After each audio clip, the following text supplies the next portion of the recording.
Vega beri zarokên keçikên biçûk bi morîkan gulên pora xwe dixemilandin. Yani morîkan dixistin pora xwe. Bi vî rengorenk dikirin, di aydan, di şahiyan de, di dawetan de wisa xwe delal dikirin. Ev 56 sal berê bû.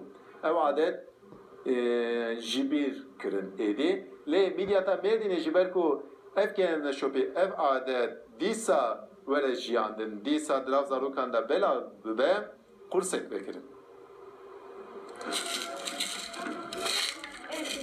Beriya 56 salî keçên ciwan guliyên porê xwe bi morîkên rengorengo dixemilandin.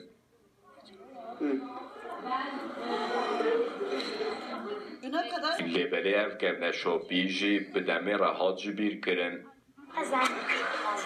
Her çiqas ji ser re gelek wext derbas bibe jî keçên midyatî ji nû ve can didin vê kevneşopiya xweşik. 45 salî wilo zarok ji vana çêdkirin serê wa de. Ê berê ev senatê berê ne nihaya. Ji bo vê jî li navendeke çand û hunerê qursa vê kevneşopiyê tê dayin.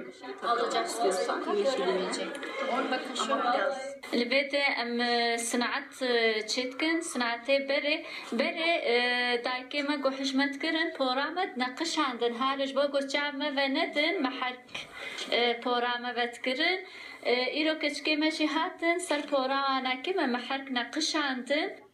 Mamosteya vê kevneşopiyê dibêje ji bilî keçên me turîstên ku tên midyatê jî gelekî bala xwe didin vê kevneşopiyê.